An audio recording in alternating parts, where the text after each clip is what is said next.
Good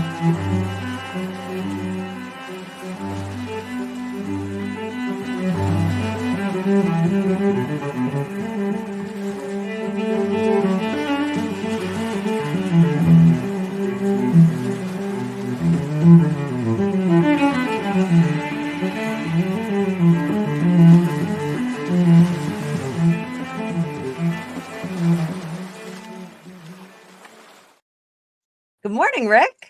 Morning. How are you? I'm terrific. How are you? Doing good, thank you. So today we are going to start our chakra vacation at Chakra Hotel. This is a fusion of Rick's work that he does in his private practice as a spiritual guide and a spiritual counselor, and a process that I developed for my tarot and psychic students. So the way I kind of drive them through the chakras is I have them look at it like a high-rise hotel. And the idea is we want to have the elevator working really, really well. So between Rick and I, we came up with this really great vacation plan for everybody. So welcome. Our plane has landed.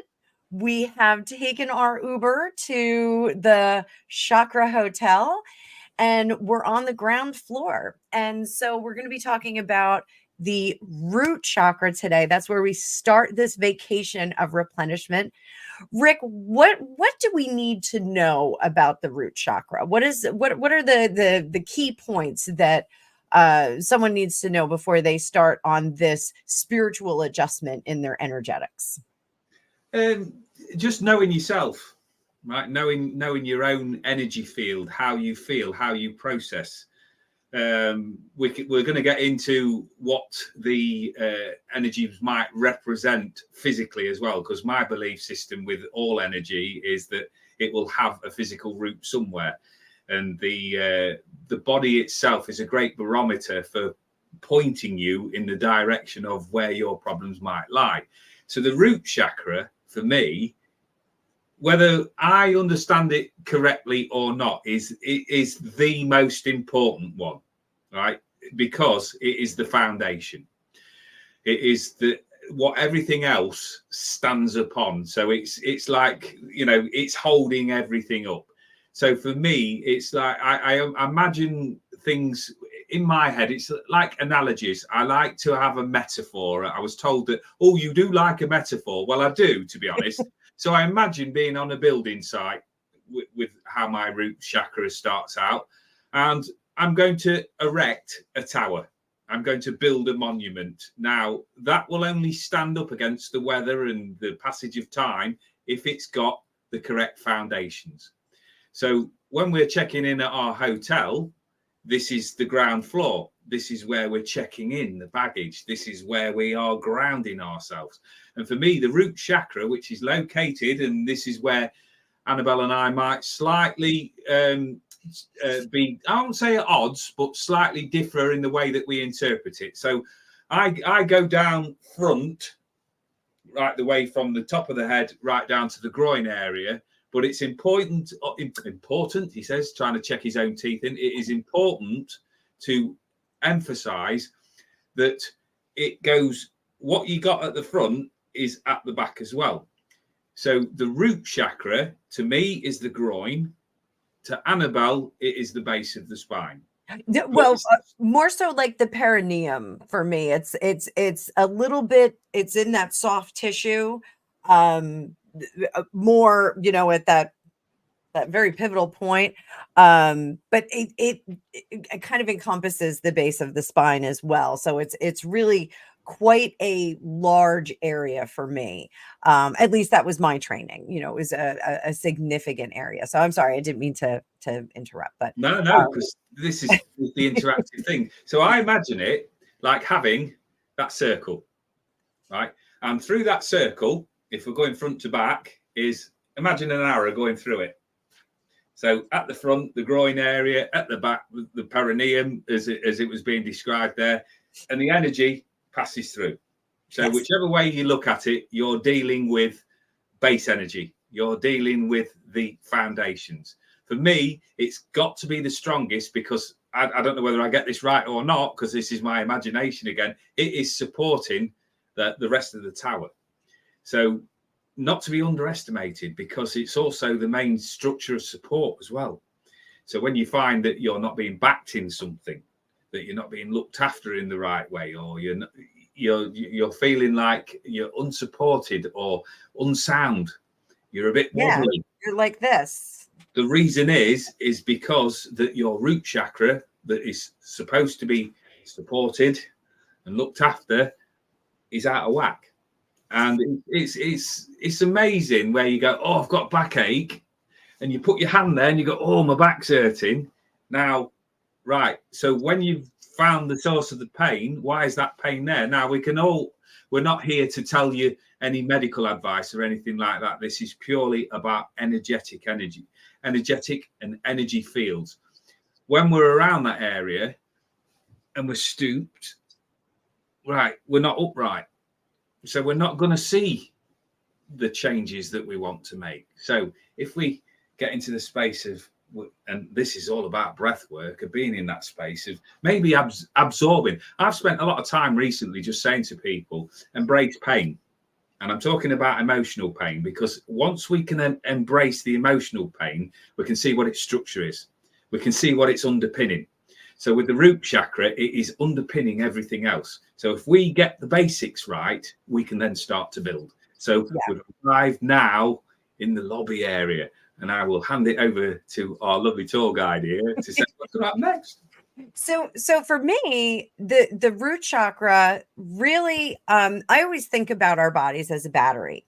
And so there's a positive and a negative end. And I always think about the root chakra as being that bottom negative part of the battery. So we're plugged in. We need to have a good connection to spirit through our crown chakra, but we really do need to have a good connection to the earth and have this very grounding effect. So the root chakra does that for me. Now, we're going to associate this with the lobby, but I do want to just point out, when you do your visualization, because we will be doing visualization in this, you can visualize your chakras a couple of different ways. You can see like a glowing orb that's kind of spinning and doing all kinds of fun stuff. Or you can actually see like a spinning disc, and it can be upright, it can be flat, however it works for you. The idea is we're going to want to see swirling movement in that. We want to see it nice and fluid. So if it's like a big glowing marble, you want to see all those colors kind of moving in there. So we'll as we go through the directives and the actionables that you guys can do at home, we'll talk a little bit more about the color and the vibrational pattern, the sound, the note, the musical note that goes along with it. For me, when we arrive at the hotel chakra and we get into the lobby and we go up to the concierge is the one that roots us and directs us in there. And so that aligns beautifully with Rick's explanation of the root chakra. So we're going to get into the lobby. We're going to dump all of our luggage off. We're not going to bring any of that with us on this vacation. We're going to let the porters deal with that. We can step up to the concierge, but more so we're going to be in that lobby kind of getting our bearings. Maybe you have a seat in one of the lounge chairs there. Maybe you sit down on one of the sofas and you have a drink of water, a cool drink of water. Travel can be taxing. We are actually traveling through our lives. So doing these kinds of exercises where we're taking a respite from the craziness of our lives and we're going to this really fun hotel, it's a chance to replenish and get sorted. So just think about any vacation you've gone on. The first thing you want to do is kind of find out where everything is. Look at the map. Figure out where the dining hall is. Figure out where the monorail is. Figure out where the amusement park is. Figure out where the water park is. You want to get your bearings. And that's what we're doing with the root chakra. So that being said, I do want to talk about evidence that there's an issue with the root chakra. A number of years ago, my niece had a roller skating party, and I very bravely thought that, 30, 40 years on, I could just strap a pair of roller skates on and skate like I did when I was 14. Yeah, it was a bad idea. I ate it not once, but twice. And I probably damaged my coccyx, but I didn't attend to that because my ego was bruised just as badly. But one of the things that I found as a result of that injury, the bruising and the pain that I had there, was I was having trouble bringing energy up through the rest of my chakras. I was having trouble kind of sorting that out.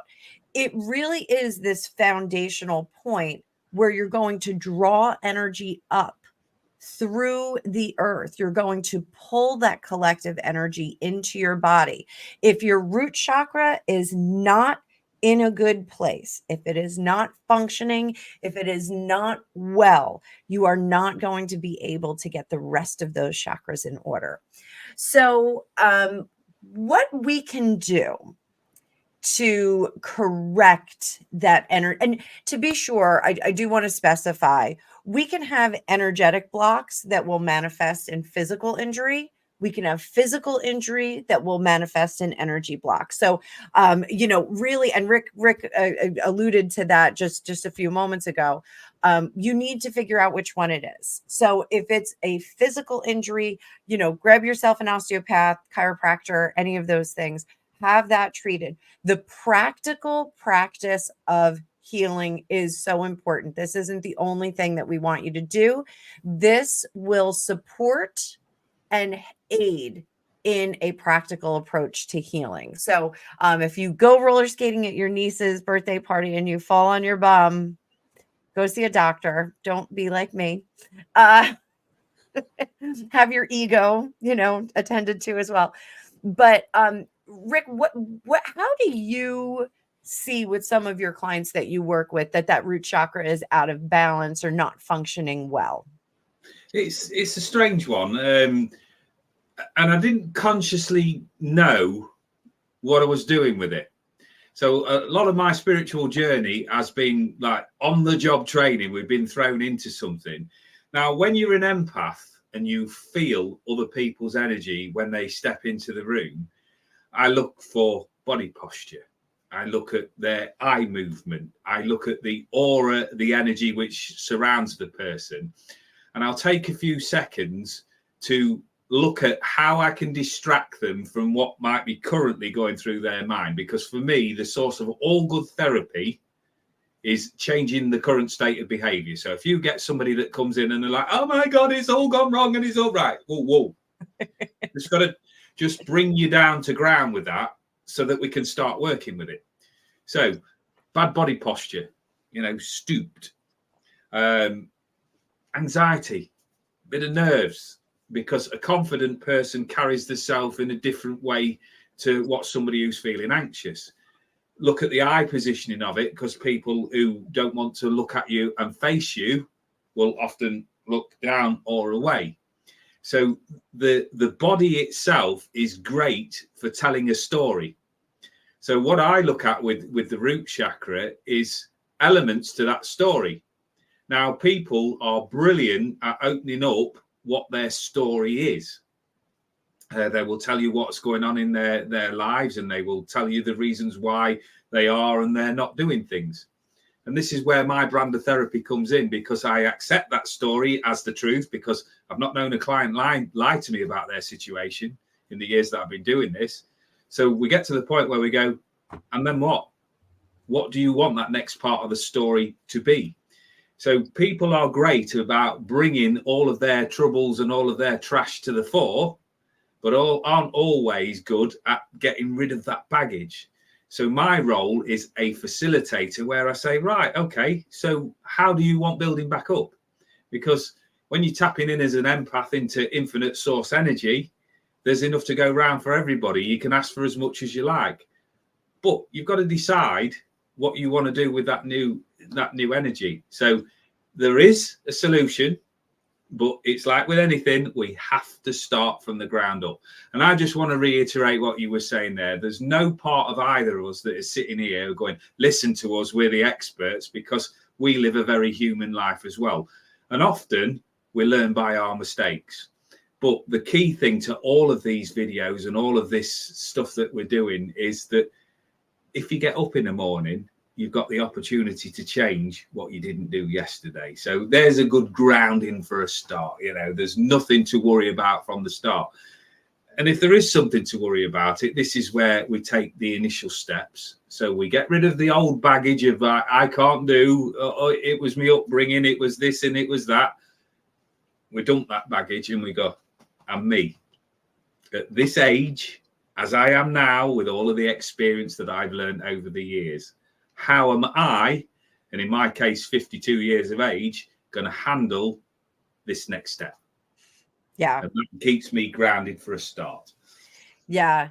And you know, I do see sometimes with people with a faulty or a misaligned root chakra, sometimes they have a lack of direction. They can't decide which way to go. That, you know, you're not grounded, you're not rooted in anything. So I do think, you know, we see other systemic issues with decision making, direction, career path, relationships, those kinds of things. So, you know, that kind of evidence, I think if we deal with a client, if I'm dealing with a client for a reading or mediumship or anything like that, you know, if we see that lack of direction, sometimes that can be associated with the root chakra. So that being said, what can people do to correct that? How do you coach your clients to correct that? And I'm sorry, before we get going on that, I do want to stress the root chakra is red. That is the color that's associated with it. And the note is A. It is a regular A note. You know, if you're fortunate enough to have the entire selection of this chakra sound bowls, pick your A bowl. You can work with that while you're meditating and working on that chakra. But if you don't have that, if you have a piano in the house, you can hit the A note. If you have YouTube or any of, you know, Instagram, you can actually find a sustained note for any of these meditations and corrections. So Rick, you know, just giving everyone that kind of framework, how do you work with your clients on this? What is your meditation method that you have them do? Right. So from personal experience, and I came out of the prison service, which is what was my background, very, very black and white. So the idea of sitting in a room and going into this peaceful space where somebody helpfully told me at the beginning to just switch your mind off is now put meditation equals fear, because I'm going to start to feel agitated. I'm going to be looking around going that, you know, oh, I'm not going to cope with this. I'm going to feel silly because I'm going to look stupid, because my vision was people sat there cross-legged and humming, you know, and then all of a sudden some sort of magical thing had happened and they would be floating off. Right. So the first thing, and this is the good thing with the root chakra, is getting into reality. Now, my work is all about words and reframing energy and helping change, slightly tweak. I call it course corrections. So I needed a way of believing that meditation would benefit me. And the first thing that I needed to do was rub that word out, right? And I needed a word that was suitable for me, or suitable words, plural. And it was suggested to me, if you can't get your head around meditation, because there's many different definitions of it, how about taking a few moments out of your very, very busy lives to sit in your own power? Yes. What would that look like? So I went, well, for me to sort of calm my energy down a little bit, I would need to be somewhere quiet. Right. Have you got a place in your house or where you can go sit? And I'm very fortunate where I live that there's a set of woods that's very quiet where you can go and sit on a bench. Right. So in my mind, I imagine sitting on a bench somewhere. And all that I'm going to let go through my head in this moment of, in inverted commas, meditation, sitting in the power, is anything that doesn't serve me at the moment. So when people said to me, switch your thoughts off, well, that was never going to work for me. But what you can do is detach yourself from your thoughts. So you're not switching them off, but you're not acknowledging them either. So you let the thoughts drift by, and all you're focusing on is the gap between your thoughts. But there's no pressure. You don't need to record them. You don't even need to know what's going on. Just sitting there and modulate and regulate your breathing. So big, deep breaths, and imagine that your breath, that you're sucking in loads and loads of energy and you're pulling it down, right? And as you pull it down, right, it will hit that root chakra. Now, as you release it, it's not like, you know, this is, remember, we're letting go of our baggage. So we then pull that back up and blow it out. Because the thing is, once we're going into these chakras, I see it like I'm being a bit of a busybody. So when I'm working with clients, I'm climbing about in their cupboards, and I've always got mucky boots. So I'm going to leave a mark. So when I go in there, you're going to want to get rid of that, anything that we've drummed up. So the deep breaths. So if any muck or residual energy blockages or anything like that has come up, bring them up and blow them away. So it's basically calming the energy down to a manageable level, actually noticing your breathing. Because I've done this with my wife just recently, because if you come up against fear, what tends to happen is all non-essential services like the brain shut down. Yes. And we just function. So everything sort of goes in shortwave because we're preparing to run at something or run away from something. But if you tell yourself, right, okay, I'm in a safe space now, and you can physically make sure that happens before you even start doing any of this, then if you can tell yourself, right, there's nothing to run away from, there's nothing to be scared of, or there's nothing to fight, I'm not in any danger, then you can start to regulate your breathing, right? And be mindful of your breathing. Yeah. That then slows the heart rate down. That allows you to breathe all the way through, and that gets you grounded, right? So the idea for me, and you can't literally turn around, and the majority of the clients that I work with, ladies, and it's never going to work for me if I turn down and go, right, okay, what I want you to do is just calm down. Right? Never worked in 30 years of marriage. So Doesn't work. You look at the intonation in the voice as well. So as an analytical hypnotherapist as well, when I work with the energy, is to just say, and now we're just going to take a few moments to just slow that breathing down. We're aware of the noises that are going on around us because that's part and parcel of the life that we live. Pay no mind to them. Just make that part of the storyline. So if you imagine that, like where I am right now, I can hear birds out the window. I probably hear the dogs. But I don't want to be like buying into, oh my God, what's the dog barking for? That's one parcel of my life. So we just take people into that relaxed state, because you'll probably know more about this than I do, but the theta states and all of the states of the mind waves, I don't know enough of it to explain it, but we drop from one state where we're in all day into a calmer vibration. If you can get people to lower their vibration in that sense, so you bring that calm in, then you can start to work through it. Nothing is ever succeeded at when you go, right. If you said to somebody, right, can you just explain that again, but slow it down a little bit, and don't be so harsh with it, because I felt a little bit, right. But if I said, right, so we've got a task to do, and I'd like everybody on side. Do you understand that? Right, and then there's feedback. Right, so you understand that this is where the journey is going to take us. Right. Secret to any good journey is the preparation that you do beforehand. And all you've got to do, and this is the key secret, so listen up to this, guys. Ding, ding, ding, ding, is be present. Absolutely. Absolutely. So this is where we start our vacation. So gentle breathing, in through your nose, out through your mouth. Like Rick said, you're going to see that energy pouring down into that root chakra. But see that pool of light or that orb or whatever that your visualization is, see it growing in luminance and in the strength of the color. We want a nice bright red there. We want a beautiful red, not a rusty, old, decrepit red. We want a nice, bright, healthy red there. And just focus on that. Again, I want to stress the note for this particular chakra is A. And again, you can find recordings of that. They work just as well. Sound bowls are great, but they do work just as well. And you can focus on that note while you concentrate on getting the colors to swirl and to be fluid. That's really what we want here.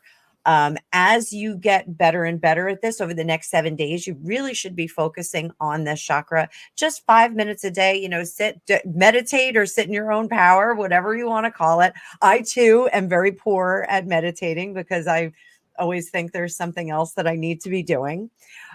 Some positioning for this: you can sit in a chair, you can put your feet flat on the floor.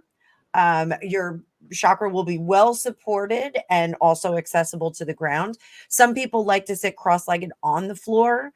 If you have that capability, if you have that kind of flexibility. Some people like to sit on their feet, like sit on, get on your knees and then kind of sit down on your feet. Some people like that position. It's not as uncomfortable as it sounds if you have a pillow under your knees or under your between your knees, between your heels and your bottom. So there's no perfect way to do this. There is just relaxing and starting to get the idea that we're going to flow energy up and down. And our vacation has begun. So for next week, we are going to be talking about the sacral chakra. And this is going to be super exciting stuff. But for this week, for the next 7 days, just focus on that root chakra and get that root chakra nice and strong, a good foundation. Good foundation for Rick's building, good foundation for our vacation. This is going to set the pace for the rest of the work we do. So, Rick, we're all done for today. We're going to send our little students off on a mission. So we'll both say cheerio. And Have a see great you on the week. next one. We'll see you in the next one.